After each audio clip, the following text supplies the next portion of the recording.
മനുഷ്യന്റെ ചോര ഊറ്റിക്കുടിച്ച് തന്റെ ശക്തിയും നിത്യയൗവനവും കാത്തു സൂക്ഷിക്കുന്ന രക്തരക്ഷസുകൾ. കെട്ടുകഥകളിൽ നാം കേട്ട ഒരു പേരാണ് ഭീകര രൂപമുള്ള ആളുകളുടെ ചോര ഊറ്റിക്കുടിച്ച് തന്റെ ശക്തിയും നിത്യയൗവനവും കാത്തു സൂക്ഷിക്കുന്ന കഥാപാത്രം. എങ്ങനെ ഈ കാര്യം നമുക്ക് ഇന്ന് റെലവെന്റ് ആകും എന്നതാണ് നമ്മൾ സംസാരിക്കാൻ പോകുന്നത്. നമസ്കാരം, എൻ്റെ പേര് നവീൻ കുമാർ. ഞാനൊരു ട്രാൻസ്ഫോർമേഷണൽ കോച്ചാണ്. ഇന്ന് ഈ കാലഘട്ടത്തിൽ രക്തരക്ഷസുകൾ പ്രത്യക്ഷപ്പെട്ടിരിക്കുന്നത് മറ്റൊരു രൂപത്തിലാണ്. ഇന്നവർ രക്തമല്ല കുടിക്കുന്നത്, മറിച്ച് നിങ്ങളുടെ എനർജിയാണ് കുടിക്കുന്നത്. ഇത്തരത്തിലുള്ള വ്യക്തികൾ നിങ്ങളോട് ഒപ്പം ഇവരുടെ സാമീപ്യം ഉണ്ട് എന്നുണ്ടെങ്കിൽ നിങ്ങളുടെ ശാരീരികമായ എനർജിയും മാനസികമായ എനർജിയും വൈകാരികമായ എനർജിയും പെട്ടെന്ന് തന്നെ ഊറ്റിക്കുടിക്കുന്ന സ്വഭാവമുള്ള വ്യക്തിത്വങ്ങളായിരിക്കും അത്തരത്തിലുള്ള ആളുകൾ. ഈ വീഡിയോ തികച്ചും നിങ്ങൾക്കൊരു ഹെൽമെറ്റ് വയ്ക്കാൻ സഹായിക്കുന്ന രീതിയിലുള്ള ഒരു വീഡിയോ ആണ്. അതായത് ഇത്തരക്കാരുടെ അടുത്തു നിന്നും എങ്ങനെ നിങ്ങൾക്ക് നിങ്ങളെ പ്രൊട്ടക്ട് ചെയ്യാം, അവരെ ദ്രോഹിക്കാനല്ല, മറിച്ച് ഇത്തരക്കാരുടെ അടുത്ത് നിന്നും ഒരു സെൽഫ് പ്രൊട്ടക്ഷൻ എങ്ങനെ നിങ്ങൾക്ക് ഉണ്ടാക്കാം, അതിലൂടെ നിങ്ങളുടെ physical, mental and emotional health, energy എങ്ങനെ റീറ്റെയിൻ ചെയ്യാം, സസ്റ്റെയിൻ ചെയ്യാം എന്നതാണ് ഈ വീഡിയോയിലൂടെ നമ്മൾ സംസാരിക്കാൻ പോകുന്ന വിഷയം. നമുക്ക് മനസ്സിലാക്കാം എന്തൊക്കെയാണ് ഇത്തരത്തിലുള്ള ഈ കാലഘട്ടത്തിലെ രക്തരക്ഷസുകളുടെ അല്ലെങ്കിൽ എനർജി വാമ്പയേഴ്സിന്റെ ലക്ഷണങ്ങളെന്ന്. Number 1, leave you after making you exhausted. ഇവര് വളരെ സ്നേഹത്തോടു കൂടി ആയിരിക്കും നമ്മുടെ അടുത്ത് വരുന്നതും നമ്മളോട് സംസാരിക്കുന്നതും നമ്മളുമായി ഇടപെടുന്നതും ഒക്കെ. പക്ഷെ ഇവരുടെ സാമീപ്യം മൂലം, ഇവർ പറയുന്ന വാക്കുകൾ മൂലം, ഈ കാരണങ്ങളൊക്കെ കൊണ്ട് നമുക്ക് ശാരീരികവും മാനസികവും വൈകാരികവുമായി ടോട്ടലി ഡ്രെയിൻഡ് ആയിട്ട് തോന്നും. അതായത് നമ്മുടെ എനർജി എല്ലാം പോയതായിട്ട് തോന്നും. വല്ലാത്തൊരു ക്ഷീണമായിരിക്കും നമുക്ക് വരുന്നത്. മാത്രമല്ല നെഞ്ചില് വല്ലാത്തൊരു കനവും തലയുടെ പിറകിലും തലയ്ക്ക് മുകളിലും ഒക്കെ വല്ലാത്തൊരു ചൂടും ഒരു അസ്വസ്ഥതയൊക്കെ ക്രിയേറ്റ് ചെയ്യുന്ന വ്യക്തികളായിരിക്കും ഇവർ. ഇവരിങ്ങനെ ക്രിയേറ്റ് ചെയ്തതിന് ശേഷം ഞാനൊന്നും അറിഞ്ഞില്ലല്ലോ എന്നുള്ളൊരു രീതിയിൽ ഇവരവിടെ നിന്ന് സ്ഥലം വിടുകയും ചെയ്യും. അപ്പോൾ ഇത്തരക്കാരായിട്ടുള്ള വ്യക്തികളെ സംബന്ധിച്ച് ഇവർ വന്ന് പറയുന്ന വാക്കുകളും ഇവരുടെ ആ ഒരു വൈബ്രേഷണൽ ടോണും ഇവരുടെ പ്രസൻസും ഇവരുടെ മുഖഭാവവും ഇതെല്ലാം നമ്മളിൽ ഉണ്ടാക്കുന്നത് ഒരു വളരെ നെഗറ്റീവ് ആയിട്ടുള്ള ഇമ്പാക്റ്റ് ആണ്. എന്തിനേറെ പറയുന്നു, ജീവിക്കാനുള്ള ആഗ്രഹം തന്നെ ഇല്ലാതെയാക്കാൻ കഴിവുള്ളൊരു സാമീപ്യമായിരിക്കും ഇവർ നമുക്ക് തരുന്നത്. നമ്മളെ ജീവിതത്തിൽ അൺമോട്ടിവേറ്റഡ് ആക്കി മാറ്റി വലിയ സ്വപ്നങ്ങളും ആഗ്രഹങ്ങളും ഒക്കെ ഇല്ലാതെയാക്കി മൂവ് ഔട്ട് ചെയ്യുന്ന ആളുകളാണ്. അവരവിടെ പിന്നെ നിലനിൽക്കില്ല, അവരവിടെ നിന്നും സ്ഥലം വിടുകയും ചെയ്യും. ഇതാണ് ഇവരുടെ ഒന്നാമത്തെ ലക്ഷണം. 2, കോൺസ്റ്റന്റ്ലി ബ്രിങ് നെഗറ്റിവിറ്റി. എപ്പോഴും ഇവർ പ്രൊഡ്യൂസ് ചെയ്തുകൊണ്ടിരിക്കുന്നത് അല്ലെങ്കിൽ എപ്പോഴും ഇവർ തന്നുകൊണ്ടിരിക്കുന്നത്, സ്പ്രെഡ് ചെയ്യുന്നത് നെഗറ്റിവിറ്റി ആയിരിക്കും. അതായത് എത്ര ക്രിയേറ്റീവായ ഒരു കാര്യം നിങ്ങൾ ചെയ്യാൻ തീരുമാനിച്ചാലും അവിടെയൊക്കെ നെഗറ്റിവിറ്റി സ്പ്രെഡ് ചെയ്യുന്ന ഒരു മൈൻഡ് സെറ്റ് ഉള്ള വ്യക്തികളായിരിക്കും എനർജി വാമ്പയേഴ്സ്. ഫോർ എക്സാമ്പിൾ, നിങ്ങളൊരു വീട് പണിയാനായിട്ട് പ്ലാൻ ചെയ്ത് കഴിഞ്ഞാൽ ആ വീട് ഇപ്പൊ പണിയേണ്ട കാര്യമില്ല, ആ വീടിന്റെ ആവശ്യമില്ല, എന്തിനാണ് ഇവിടെ ഇപ്പൊ വീട് പണിയണത് എന്ന് തുടങ്ങി നിങ്ങൾ ആ വീട് വെക്കാനുള്ള എല്ലാ പ്ലാനും പൊളിച്ചെഴുതാൻ ഇവർക്ക് കഴിയും. അതല്ല, നിങ്ങളൊരു കാറ് വാങ്ങിക്കാനാണ് ഇരിക്കുന്നതെങ്കിൽ എന്തിനാണ് ആ കാറിന്റെ ആവശ്യം എന്താണ് നിനക്കുള്ളത്, നിനക്കിപ്പോ ഒരു ബൈക്കില്ലേ, അത് പോരെ എന്ന് പറഞ്ഞ് നിങ്ങളെ പിറകോട്ട് വലിക്കും. ഇനി ഒരു പ്രശ്നമില്ലാതെ വളരെ സമാധാനമായി നിങ്ങൾ മുൻപോട്ട് പോവുകയാണെങ്കിൽ ഇവരൊരു പ്രശ്നം അവിടെ ക്രിയേറ്റ് ചെയ്ത് നിങ്ങളുടെ മൈൻഡ് സെറ്റിനെ നെഗറ്റിവേറ്റ് ചെയ്യും. ഇവരുടെ പ്രസൻസ് എന്ന് പറയുന്നത് എത്ര പോസിറ്റീവ് ആയിട്ടുള്ള ഒരു വ്യക്തിയാണെങ്കിലും, എത്ര പോസിറ്റീവ് എനർജിയോടുകൂടി ലൈഫിൽ വലിയ ഗോൾസ് സെറ്റ് ചെയ്ത് മൂവ് ചെയ്യുന്ന വ്യക്തിയാണെങ്കിലും അതൊക്കെ തകർത്ത് കളയാൻ കെൽപ്പുള്ള പ്രസൻസ് ആണ് ഇവരുടെ പ്രസൻസ് എന്ന് പറയുന്നത്. അതുകൊണ്ട് ഇത്തരത്തിൽ പ്രോബ്ലംസ് മാത്രം ക്രിയേറ്റ് ചെയ്യുന്ന, കണ്ടിന്യൂസ് ആയി വീണ്ടും വീണ്ടും നെഗറ്റിവിറ്റി മാത്രം ഉണ്ടാക്കാൻ അറിയുന്ന ഇത്തരത്തിലുള്ള വ്യക്തിത്വങ്ങളോട് നമ്മൾ ഇടപെടുമ്പോൾ അലർട്ടായി നിൽക്കുക എന്നുള്ളത് നാം ചെയ്യേണ്ട പ്രധാനപ്പെട്ട കാര്യമാണ്. അവിടെ ഒരു ഹെൽമെറ്റ് നിർബന്ധമാണ്. ഇല്ലെങ്കിൽ ഇവർ നിങ്ങളുടെ എനർജി മുഴുവനും ഒരു വാമ്പയറിനെ പോലെ ഇല്ലാതെയാക്കും. 3, ഡിമാൻഡ് അറ്റൻഷൻ വിത്തൗട്ട് റെസിപ്രോസിറ്റി. എന്ന് പറഞ്ഞാൽ ഇവർക്ക് എപ്പോഴും അറ്റൻഷൻ കിട്ടിക്കൊണ്ടിരിക്കണം. അതായത് ഇവരെ എപ്പോഴും നമ്മൾ ശ്രദ്ധിക്കണം, ഇവരുടെ കാര്യങ്ങളെല്ലാം നമ്മൾ നോക്കണം, ഇവരുടെ ആവശ്യങ്ങളെല്ലാം നടപ്പിലാക്കണം. ഇവർ നമ്മുടെ ഓഫീസിലേക്ക് വരികയാണെങ്കിൽ ഇവർക്ക് ചായയും കാപ്പിയും നമ്മൾ വാങ്ങിച്ചു കൊടുക്കണം, അവർക്ക് AC ഇട്ട് കൊടുക്കണം, എല്ലാ സംവിധാനങ്ങളും അവർക്ക് വേണം. എന്നാൽ അവർ തിരിച്ച് യാതൊന്നും ചെയ്യാൻ, അവർ അതിനായിട്ടുള്ള ഉത്തരവാദിത്വം എടുക്കാൻ തയ്യാറല്ല. റെസിപ്രോസിറ്റി ഇല്ല. അവരെ അറ്റൻഷനോടുകൂടി നമ്മൾ കാണണം എന്നല്ലാതെ നമ്മളെ അറ്റൻറ്റീവായി കാണാനുള്ള കഴിവ് അവർക്കില്ല, അല്ലെങ്കിൽ അവർ മനഃപൂർവ്വമായിട്ട് അത് ചെയ്യില്ല. ഇവരെ സംബന്ധിച്ച് എനിക്കെന്ത് എന്ന ആസ്പെക്ട് മാത്രമേ ഉള്ളൂ. മറ്റൊരാളുടെ ഫീലിങ്സ് എന്താ, മറ്റൊരാളുടെ അവസ്ഥ എന്താ, മറ്റൊരാളുടെ ജീവിതം എങ്ങനെയാ, ഇതൊന്നും അറിയേണ്ട കാര്യം ഈ എനർജി വാമ്പയേഴ്സിനില്ല. ഫോർ എക്സാമ്പിൾ, നിങ്ങൾ ഇത്തരത്തിൽ ഒരാളുമായിട്ടാണ് ഇടപെടുന്നതെങ്കിൽ ആ വ്യക്തി വയ്യാതെ ആശുപത്രിയിൽ കിടക്കുകയാണെന്ന് ഇരിക്കട്ടെ, നിങ്ങൾക്ക് അതേ വയ്യായ്മയുള്ള വ്യക്തിയാണ്. നിങ്ങൾ അവിടം വരെ ആ വ്യക്തിയെ കാണാൻ ചെല്ലുകയും ആ വ്യക്തിക്ക് വേണ്ട എല്ലാ കാര്യങ്ങളും ചെയ്യുകയും ചെയ്താലും അവർ തിരിച്ച് നമ്മൾ ആ ചെയ്ത കാര്യത്തേക്ക് യാതൊരു വിലയുമില്ലാത്ത ഒന്നാക്കി മാറ്റുകയും ചെയ്യും. മാത്രമല്ല അങ്ങനെ നിങ്ങൾ ചെയ്യേണ്ട ആവശ്യമില്ലായിരുന്നു എന്ന് പറയുകയും ചെയ്യും. നാം എടുത്ത എഫേർട്ടിനെയോ നാം എടുത്ത കഷ്ടപ്പാടിനെയോ നാം എടുത്ത സാക്രിഫൈസിനെയോ ഒന്നും കാണാനുള്ള മനസ്സ് ഇവർക്കില്ല. കാരണം വൺ സൈഡഡ് ആണ്. മറ്റൊരു മനുഷ്യനെ മനുഷ്യനായി പോലും അവർ കാണുന്നില്ല. അവർക്ക് ആ അറ്റൻഷൻ വേണം എന്നുള്ള ഒരേ ഒരു ആഗ്രഹം മാത്രമേ ഉള്ളൂ.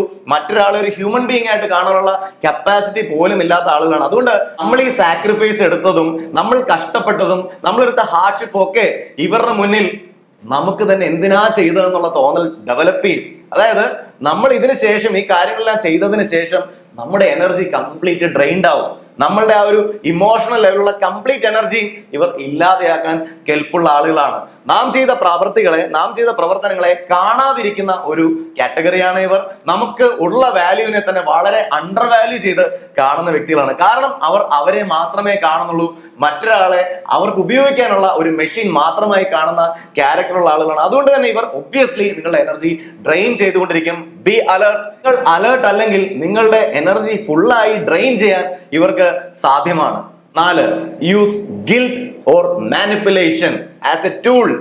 നിങ്ങൾക്ക് എന്തെങ്കിലും ഒരു തെറ്റ് നിങ്ങൾ ചെയ്തു ആ വ്യക്തിയോട് എന്നിരിക്കട്ടെ, അല്ലെങ്കിൽ നിങ്ങൾ എന്തെങ്കിലും ഒരു തെറ്റ് ചെയ്തു എന്നിരിക്കട്ടെ, അവരോടുള്ള സത്യസന്ധമായ നിലപാട് മൂലം നമ്മുടെ അടുത്ത സുഹൃത്തല്ലേ എന്ന് കരുതി നാം ആ വ്യക്തിയോട് നമ്മൾ ചെയ്ത കാര്യങ്ങളൊക്കെ തുറന്നു പറയും. പക്ഷെ ഈ വ്യക്തി എന്ത് ചെയ്യും? അത് നമുക്കെതിരെ ഉപയോഗിക്കാനുള്ള ടൂളായി സ്ഥിരമായി ഉപയോഗിച്ചുകൊണ്ടിരിക്കും. നമ്മൾ നമ്മുടെ ആത്മാർത്ഥതയിലൂടെ നമ്മൾ പറഞ്ഞ കാര്യങ്ങളെ തന്നെ നമുക്കെതിരെ എറിയാനുള്ള കല്ലുകളാക്കി മാറ്റുന്നതാണ് ഇവരുടെ ഒരു ഹോബി.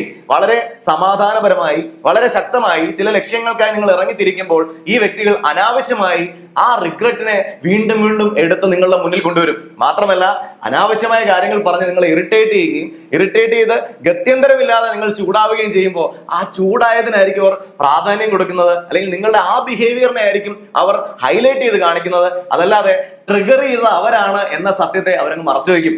ട്രിഗർ ചെയ്യുക, നിങ്ങളെ വളരെയധികം ഭീകരനായ ഒരു വ്യക്തിയാക്കി മാറ്റുക, അതിനുശേഷം നിങ്ങളെ തന്നെ റിഗ്രറ്റ് ചെയ്യിപ്പിക്കുക, ആ റിഗ്രറ്റ് വീണ്ടും വീണ്ടും പറഞ്ഞ് നിങ്ങളുടെ എനർജി ഡ്രെയിൻ ചെയ്യുക. ഇത് ഇവരുടെ ഒരു സ്ട്രാറ്റജിയാണ്. അപ്പൊ ഇത്തരത്തിൽ നിങ്ങൾ ഇടപെടുന്ന സമയത്ത് ഈ വ്യക്തികൾ സ്ഥിരമായി നിങ്ങളുടെ ഗിൽട്ട് തോന്നുന്ന കാര്യങ്ങളെ, റിഗ്രറ്റ് തോന്നുന്ന കാര്യങ്ങളെ വീണ്ടും വീണ്ടും പറയുകയോ അതല്ലെങ്കിൽ ഇല്ലാത്ത കാര്യങ്ങൾ സംഭവിച്ചു അല്ലെങ്കിൽ സംഭവിച്ച കാര്യങ്ങൾ സംഭവിച്ചില്ല എന്ന് നമ്മളിൽ അടിച്ചേൽപ്പിക്കാൻ ശ്രമിക്കുകയോ ചെയ്യുകയാണെങ്കിൽ മനസ്സിലാക്കുക അവർ എനർജി വാമ്പയേഴ്സ് ആണ്. അവർക്ക് നിങ്ങളുടെ ജീവിതത്തിൽ യാതൊരു കോൺട്രിബ്യൂഷനും തരാൻ കഴിയില്ല എന്ന് മാത്രമല്ല നിങ്ങളെ ഡിസ്ട്രക്ട് ചെയ്യാൻ പവറുള്ള വ്യക്തികൾ കൂടിയാണ്. ഇത്തരത്തിലുള്ള എനർജി വാമ്പയേഴ്സ് നിങ്ങൾക്ക് ചുറ്റും ഉണ്ടെങ്കിൽ നിങ്ങൾക്കുള്ള അനുഭവം എന്താണെന്ന് വീഡിയോയുടെ താഴെ കമന്റ് ആയി ഒന്ന് രേഖപ്പെടുത്തണം. മറ്റുള്ള ആളുകൾക്ക് കൂടി ഈ ഹെൽമെറ്റ് ഇടാൻ അത് സഹായകരമാവും. 5. Create drama and conflict. ഇവര് ഡ്രമാറ്റിക് ആണ്. ഡ്രമാറ്റിക് എന്ന് പറഞ്ഞാൽ നാടകീയത ഇവരുടെ ഒരു പ്രധാനപ്പെട്ട കാര്യമാണ്. ഇവരെല്ലാ കാര്യങ്ങളെയും നാടകീയമായാണ് സമീപിക്കുന്നത്. വളരെ വലിയൊരു കാര്യം നിങ്ങൾ അവർക്കായി ചെയ്യുകയാണെങ്കിൽ, നിങ്ങൾ വളരെ വലിയൊരു അച്ചീവ്മെന്റ് നിങ്ങൾ ഉണ്ടാക്കുകയാണെങ്കിൽ അതൊന്നുമല്ല എന്ന് നിങ്ങളെ തോന്നിപ്പിക്കാൻ ഈ വ്യക്തികൾക്ക് കഴിയും. കാരണം ഒരു വലിയ അച്ചീവ്മെന്റ് നിങ്ങൾ ചെയ്യുമ്പോൾ നിങ്ങളുടെ എനർജി ഹയർ ലെവലിലായിരിക്കും. പക്ഷെ അതൊന്നുമല്ല എന്ന് പറയുന്ന വഴി ആക്ച്വലി നിങ്ങളുടെ എനർജി ഇല്ലാതാക്കുകയാണ് അവരുടെ ലക്ഷ്യം. മാത്രമല്ല നിങ്ങൾ വളരെ ചെറിയൊരു കാര്യം മോശമായത് ചെയ്യുകയാണെങ്കിൽ അതിനെ പെരുപ്പിച്ച് വലുതാക്കി നിങ്ങളുടെ എനർജി ഡ്രെയിൻ ചെയ്യാനും അവർക്ക് കഴിവുണ്ട്. എങ്ങനെയൊക്കെ നിങ്ങളുടെ എനർജി ഇല്ലാതെയാക്കാമോ, എങ്ങനെയൊക്കെ നിങ്ങളുടെ ശക്തിയെ ക്ഷയിപ്പിക്കാമോ, ആ ക്ഷയിപ്പിക്കുന്നതിലൂടെയാണ് ഇവർ ശക്തി ആർജിക്കുന്നത്. ആ പ്രവർത്തനത്തിലൂടെയാണ് ഇവരുടെ ഹാപ്പിനെസ് അല്ലെങ്കിൽ പോസിറ്റിവിറ്റി നിലനിർത്തുന്നത്. അപ്പൊ ഇത്തരക്കാരോട് ഡീൽ ചെയ്യുന്ന സമയത്ത് ഇവർ ഇങ്ങനെ ഡ്രമാറ്റിക് ആയ ഒത്തിരി മൊമെന്റ്സ് ഉണ്ടായിക്കൊണ്ടിരിക്കും. നിങ്ങളെ ഇമോഷണലി എഫക്ട് ചെയ്യുന്ന രീതിയിൽ, നീ അങ്ങനെ പറഞ്ഞില്ലേ, നീ ഇങ്ങനെ പറഞ്ഞില്ലേ, നീ അതല്ലേ അന്ന് ഉദ്ദേശിച്ചത്, ഇങ്ങനെ ആ വ്യക്തിപരമായിട്ടുള്ള കാര്യങ്ങൾ പിന്നെയും പിന്നെയും പറഞ്ഞ് നിങ്ങൾ ഫോക്കസ്ഡ് ആയി ചെയ്യുന്ന കാര്യങ്ങളിൽ നിങ്ങളുടെ ശ്രദ്ധയെ മാറ്റാനും നിങ്ങൾക്ക് അത് ചെയ്യാനുള്ള മോട്ടിവേഷൻ തന്നെ ഇല്ലാണ്ടാക്കാനും ഒക്കെ കഴിവുള്ള ഒരു കാറ്റഗറി ഓഫ് പീപ്പിൾ ആണ് എനർജി വാമ്പയേഴ്സ് എന്ന് പറയുന്ന കാറ്റഗറി. ഇത്തരത്തിലുള്ള ഡ്രാമകൾ കാണിക്കുന്ന ആളുകളെ പെട്ടെന്ന് തന്നെ തിരിച്ചറിഞ്ഞാൽ നമുക്ക് അനാവശ്യമായ കോൺഫ്ലിക്റ്റുകൾ ഒഴിവാക്കാൻ കഴിയുന്നതാണ്. പക്ഷെ പ്രശ്നം എന്താണെന്ന് വെച്ചാൽ ഇത്തരത്തിലുള്ള ആളുകൾ രക്തരക്ഷസുകൾ വളരെ സൗന്ദര്യത്തോടു കൂടിയാണല്ലോ പ്രത്യക്ഷപ്പെടുന്നത്. നമുക്കറിയില്ല ഇവരുടെ ഉള്ളിലിരിപ്പ് ഇതാണെന്ന്. പക്ഷെ ആ ഉള്ളിലിരിപ്പ് തിരിച്ചറിയുന്ന മൊമെന്റിൽ നമ്മൾ മനസ്സിലാക്കണം നമ്മൾ ഇടപെട്ടുകൊണ്ടിരിക്കുന്നത് ഇത്തരത്തിൽ എനർജി ഡ്രെയിൻ ചെയ്യുന്ന ഒരു വ്യക്തിയോടാണെന്ന്. 6. they lack empathy. എമ്പതി എന്ന മനുഷ്യ സഹജമായ ക്വാളിറ്റി, ആ ഒരു ക്വാളിറ്റി ഇവർക്കില്ല. കാരണം ഇവർക്ക് എനർജി ഡ്രെയിൻ ചെയ്യാനും ഒരു വ്യക്തിയെ നശിപ്പിക്കാനുമാണ് സ്കിൽ ഉള്ളത്. അതുകൊണ്ട് തന്നെ ഇവർക്ക് മനുഷ്യ സഹജമായ ക്വാളിറ്റിയായ എംപതി എന്ന ആസ്പെക്ട് ഇല്ല. ഇവർക്ക് ഇവരുടെ കാര്യങ്ങൾ നടത്തണമെന്ന് മാത്രമാണ്, ഇവർക്ക് ഇവരുടെ ശരീരം, ഇവരുടെ മനസ്സ്, ഇവരുടെ വികാരം, ഇവരുടെ ബുദ്ധി അവിടെ മാത്രമാണ് ഫോക്കസ് ഉള്ളത്. അത്തരത്തിൽ ചിന്തിക്കുന്നതുകൊണ്ട് തന്നെ മറ്റൊരു വ്യക്തിയുടെ ഇമോഷണൽ ആയുള്ള ഫീലിങ്ങിനെയോ, മറ്റൊരു വ്യക്തിയുടെ ശാരീരികമായ ബുദ്ധിമുട്ടിനെയോ, മറ്റൊരു വ്യക്തിയുടെ സ്വപ്നങ്ങളെ കുറിച്ചോ ഇതിനെക്കുറിച്ചൊന്നും ഇവർക്ക് പ്രത്യേകിച്ച് ചിന്തിക്കാൻ സമയമില്ല. ഇവർക്ക് വേറെ തിരക്കുകളുണ്ട്, അവർക്ക് ഇവരുടെ കാര്യങ്ങളാണ്. ഇവർ ഒരു വ്യക്തിയോട് പരിചയപ്പെടുന്നുണ്ട്, ഒരു വ്യക്തിയെ സ്നേഹിക്കുന്നുണ്ടെങ്കിൽ ഒറ്റ റീസൺ, എങ്ങനെ ആ വ്യക്തിയെ യൂസ് ചെയ്യാം, ഉപയോഗിക്കാം, അതും കൺട്രോൾ ചെയ്ത് ഒരു മെഷീനെ പോലെ ആക്കി എനർജി മുഴുവൻ എടുത്ത് കടന്ന ആ ആത്മാവിനെ എടുത്ത് ദൂരെ കളഞ്ഞിട്ട് ഒരു മെഷീൻ ആക്കി അവരുടെ കാര്യം നടപ്പിലാക്കാനുള്ള ഒരു ടൂൾ ആക്കി മാറ്റാനാണ് ഇവർ അടുത്ത് വരുന്നത് തന്നെ. പഴയ കോൺസെപ്റ്റ് തന്നെ, കെട്ടുകഥകളിൽ ചോരയും നീരും ഊറ്റി കുടിച്ചു കഴിഞ്ഞാൽ പിന്നെ ആ മനുഷ്യൻ മനുഷ്യനാണോ, അയാൾക്ക് അയാളുടെ ആത്മാവുണ്ടോ? ഇല്ല. ഇതേപോലെ ഇത് മുഴുവൻ വലിച്ച് ഊറ്റി കുടിക്കുന്ന ഒരു കാറ്റഗറിയാണ് എനർജി ഡ്രെയിനേഴ്സ് എന്ന് പറയുന്നത്. ഞാൻ ഇത്ര രൂക്ഷമായും കട്ട് ചെയ്ത് പറയുന്നതിന്റെ കാരണം, നിങ്ങൾക്ക് ഇത്തരത്തിൽ ആരോടെങ്കിലും ഇടപെടലുകൾ ഉണ്ടെങ്കിൽ അവിടെ അലർട്ട് ആവണമെന്നും നിങ്ങൾ സെൽഫ് പ്രൊട്ടക്ട് ചെയ്യണമെന്നും ആഗ്രഹിച്ചാണ്. അതല്ലാതെ ഇവരെ ആരെയും നമ്മൾ തള്ളിപ്പറയണ്ട. ഓരോ മനുഷ്യരും ഓരോ ട്രോമയിലൂടെയും ഓരോ കണ്ടീഷൻസിലൂടെയൊക്കെയാണ് ഇങ്ങനെ ആയി മാറിയിരിക്കുന്നത്. അവർക്ക് വേണ്ട ട്രീറ്റ്മെന്റ് അല്ലെങ്കിൽ അവർക്ക് വേണ്ട മാറ്റം അവർ തന്നെ ഉണ്ടാക്കേണ്ടതാണ്. പക്ഷേ നമുക്ക് നമ്മളെ പ്രൊട്ടക്ട് ചെയ്യാനായിട്ട് ഇത്തരത്തിലുള്ള ആളുകളെ തിരിച്ചറിയുന്നത് സഹായകരമാണ്. ഇനി എന്തൊക്കെ കാര്യങ്ങളാണ് നമുക്ക് ഇത്തരത്തിലുള്ള ആളുകളിൽ നിന്നും ഒരു പ്രൊട്ടക്ഷൻ ലഭിക്കാനായി നമ്മൾ ചെയ്യേണ്ടത് എന്നതിനെ കുറിച്ചാണ് സംസാരിക്കുന്നത്. ഇത്തരത്തിലുള്ള എനർജി വാമ്പയേഴ്സുമായിട്ടാണ് ഡീൽ ചെയ്യുന്നത്, പ്രൊഫഷണലിയോ പേഴ്സണലിയോ സോഷ്യലിയോ ഇത്തരത്തിലുള്ള ആളുകളുമായിട്ടാണ് ഡീൽ ചെയ്യുന്നതെങ്കിൽ ചില കാര്യങ്ങൾ ശ്രദ്ധിച്ചാൽ നിങ്ങൾക്കത് ഗുണകരമായിരിക്കും. Number 1, set boundaries. നമ്മൾ അവരുമായി ഇടപെടുന്ന സമയത്ത് ഇമോഷണൽ ഇൻവെസ്റ്റ്മെന്റ് നടത്താതിരിക്കുക. ഇമോഷണൽ ഇൻവെസ്റ്റ്മെന്റ് എന്ന് പറഞ്ഞാൽ എന്താ? നമ്മൾ ബാങ്കിൽ കാശ് ഇടുന്ന സമയത്ത് നമുക്ക് ഇൻട്രസ്റ്റ് കിട്ടും അല്ലെ എന്ന് പറഞ്ഞ പോലെ നമ്മുടെ ഇമോഷൻ, നമ്മുടെ സ്നേഹം, നമ്മുടെ കരുതൽ, നമ്മൾ അവർക്ക് വേണ്ടി ചിന്തിക്കുന്ന സമയം, ഇതൊക്കെ നമ്മുടെ ഇമോഷണൽ ഇൻവെസ്റ്റ്മെന്റ്സ് ആണ്. ഈ ഇൻവെസ്റ്റ്മെന്റ്സ് ഒക്കെ തന്നെ വേസ്റ്റ് ആയി മാറുന്ന തിരിച്ചറിയുക. അതുകൊണ്ട് ഇവർക്ക് വേണ്ടി നിങ്ങളുടെ ഇമോഷൻസിനെ ഇൻവെസ്റ്റ് ചെയ്യാതിരിക്കുക. ഏറ്റവും ബെസ്റ്റ് തിങ്, ആ ഒരു ബൗണ്ടറി വരയ്ക്കാൻ നിങ്ങൾ തയ്യാറാവണം. നിങ്ങളുടെ ഇമോഷണൽ ആയിട്ടുള്ള സ്വപ്നങ്ങളെ കുറിച്ചോ നിങ്ങളുടെ ജീവിതത്തെ കുറിച്ചോ മറ്റു കാര്യങ്ങളെ കുറിച്ചോ ഇവരോട് കമ്മ്യൂണിക്കേറ്റ് ചെയ്യാണ്ടിരിക്കുക. കാരണം ഇതൊക്കെ അവർ നാളെ നിങ്ങൾക്കെതിരെ ഉപയോഗിക്കുന്ന ആയുധം മാത്രമേ ആവുള്ളൂ. മാത്രമല്ല എങ്ങനെ ഇതൊക്കെ തകർക്കാമെന്നേ അവർക്ക് ചിന്തയുള്ളൂ. അപ്പൊ ഇത്തരത്തിലുള്ള ഒരു ബൗണ്ടറി സെറ്റ് ചെയ്യുക, ഇവരെ അധികം അടുപ്പിക്കാതിരിക്കുക എന്നുള്ളതാണ് ഒന്നാമതായി നമ്മൾ ചെയ്യേണ്ടത്. 2, പ്രാക്ടീസ് ഗ്രൗണ്ടിങ് ടെക്നിക്സ്. ഇവര് നിങ്ങളുടെ എനർജി എല്ലാം ഊറ്റിയതിനു ശേഷം, നമ്മുടെ രക്തരക്ഷസ് രക്തം മുഴുവൻ ഊറ്റിയെടുത്താൽ പിന്നെന്താ നമുക്ക് ചെയ്യാൻ പറ്റണത്? ആ രക്തം നിറയ്ക്കുക എന്നുള്ളതാണ്. ഈ എനർജി എന്ന് പറയുന്ന സാധനം നമുക്ക് പ്രപഞ്ചം തരുന്ന ഒന്നാണ്. അപ്പൊ അതുകൊണ്ട് ഇവർ ഈ എനർജി ഊറ്റിക്കളഞ്ഞാലും ത്രൂ മെഡിറ്റേഷൻ പ്രോസസ്, മെഡിറ്റേറ്റ് ചെയ്തുകൊണ്ടോ വിഷ്വലൈസ് ചെയ്തുകൊണ്ടോ ആ എനർജി റീഫിൽ ചെയ്യുക എന്നുള്ള പ്രോസസ് ആണ് ഗ്രൗണ്ടിങ് ആയി നമ്മൾ ചെയ്യേണ്ടത്. ഇത്തരക്കാരോട് ഇടപെട്ട് കഴിഞ്ഞാൽ കുറച്ചു നേരം മെഡിറ്റേറ്റ് ചെയ്യുന്നത് അത്യുത്തമമായിരിക്കും. തീർച്ചയായിട്ടും നിങ്ങൾക്ക് റിസൾട്ട് ഉണ്ടാവുന്നതായിരിക്കും. 3, surround with positive people. Positive ആയിട്ടുള്ള ഒരുപാട് ആൾക്കാർ ഈ ലോകത്തിലുണ്ട്. ഇത്തരക്കാർ മാത്രമല്ല ഉള്ളത്. ഇവർ 1%, 2%, 5% ഒക്കെ ഉള്ളൂ. ബാക്കി പോസിറ്റീവ് ആയിട്ടുള്ള ഒരുപാട് ആൾക്കാരുണ്ട്. ആ പോസിറ്റീവ് ആയിട്ടുള്ള ആൾക്കാരും ഈ പറഞ്ഞ 2-3% ഉള്ളൂ. ബാക്കിയുള്ളവരൊക്കെ ഇടത്തരത്തായിട്ട് നടുക്ക് നിൽക്കുന്ന ആളുകളാണ്. അത്തരത്തിൽ പോസിറ്റീവ് ആയ കുറച്ച് ആളുകളുടെ ആ ഒരു സർക്കിളിൽ അവർക്ക് വേണ്ടി നിങ്ങൾ ഇമോഷണലി ഇൻവെസ്റ്റ് ചെയ്യുക. അവരെ ഡെവലപ്പ് ചെയ്യാനും അവരെ അപ്ലിഫ്റ്റ് ചെയ്യാനും ഒക്കെ നമ്മൾ ഇൻവെസ്റ്റ് ചെയ്യുക. ചെയ്യുന്ന ഒരു ഗുണം എന്താണെന്ന് വെച്ചാൽ അവർക്കൊക്കെ ഗ്രാറ്റിറ്റ്യൂഡ് കാണും, നന്ദി കാണും. പക്ഷെ എനർജി വാമ്പയേഴ്സ് ഇത് മുഴുവൻ ഊറ്റി കുടിക്കുന്നതല്ലാതെ അവർക്ക് യാതൊരു നന്ദിയും കാണില്ല. നിങ്ങൾ ഇതിനെക്കുറിച്ച് ഓർത്ത് റിഗ്രറ്റ് ചെയ്തുകൊണ്ടേയിരിക്കും. റിഗ്രറ്റ് ചെയ്യുന്ന സമയത്ത് ഇവർ സ്നേഹം നടിക്കും, വീണ്ടും നമ്മളോടൊപ്പം ആ ഒരു പുതിയ രൂപം എടുത്തു വരും, വീണ്ടും ഒറിജിനൽ ക്യാരക്ടർ കാണിക്കും. അതുകൊണ്ട് പോസിറ്റീവ് ആയ ഒരു സർക്കിൾ ക്രിയേറ്റ് ചെയ്യുക എന്നുള്ളതാണ് മൂന്നാമതായി ചെയ്യേണ്ടത്. 4, ഡോണ്ട് എൻഗേജ് ഇൻ ഡ്രാമ. ഇവർ സംസാരിക്കുമ്പോൾ എങ്ങനെയെങ്കിലും ആ ഇമോഷണൽ ട്രിഗേഴ്സ് ഇട്ടുകൊണ്ട് ഡ്രാമ നടത്താൻ ശ്രമിക്കും. ഇത് മനസ്സിലാക്കുക, ഇത് ബുദ്ധിയുടെ തലത്തിൽ, അതായത് വികാരത്തിന്റെയോ മനസ്സിന്റെയോ തലത്തിൽ കണ്ട നമ്മൾ ആ ഡ്രാമയിൽ ഇൻവോൾവ് ആയി പോകും. അതല്ലാതെ ഇത് ഇവരുടെ ഒരു സ്ട്രാറ്റജിയാണ്, ഇത് ഇവരുടെ ഒരു സ്ട്രാറ്റജിക്കൽ മൂവ് ആണ് എന്ന് തിരിച്ചറിഞ്ഞുകൊണ്ട് ആ ഡ്രാമയെ ചിരിച്ചുകൊണ്ട് കാണാനുള്ള കപ്പാസിറ്റി ജനറേറ്റ് ചെയ്യുക എന്നുള്ളത് പറയാൻ എളുപ്പമാണ്, ബുദ്ധിമുട്ടാണ് ചെയ്യാൻ. പക്ഷെ അത് നമ്മൾ ഉണ്ടാക്കിയെടുക്കണം എന്ന് ആഗ്രഹിച്ചാൽ പതിയെ അത് ഉണ്ടായിക്കോളും. 5, പോസിറ്റീവ് സെൽഫ് കെയർ. നമ്മുടെ ശരീരത്തിനും നമ്മുടെ മനസ്സിനും നമ്മുടെ തലച്ചോറിനും ഒക്കെ കൂടുതൽ നമുക്ക് റീചാർജ് കിട്ടുന്ന എന്താണോ ഉള്ളത്, നമ്മുടെ ഹോബീസ് എന്താണോ, ആക്ടിവിറ്റീസ് എന്താണോ, അതിലൊക്കെ ഇൻവോൾവ് ചെയ്തുകൊണ്ട് നമ്മൾ ഈ കാര്യങ്ങൾ തിരിച്ചെടുക്കുക എന്നുള്ളതാണ് നമ്മൾ 5ാമതായി ചെയ്യേണ്ടത്. ഈ വീഡിയോ തികച്ചും നിങ്ങൾക്കൊരു ഹെൽമെറ്റ് ധരിക്കാൻ സഹായകരമാണ്.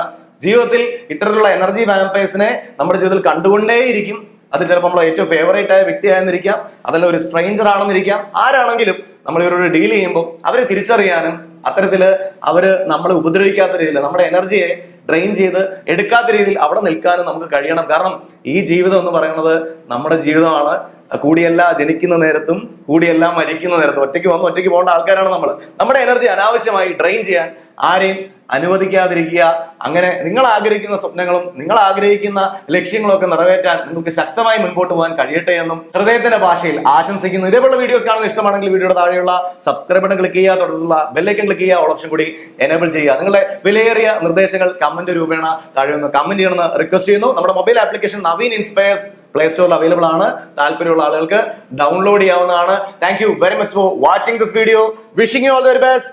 NK signing off.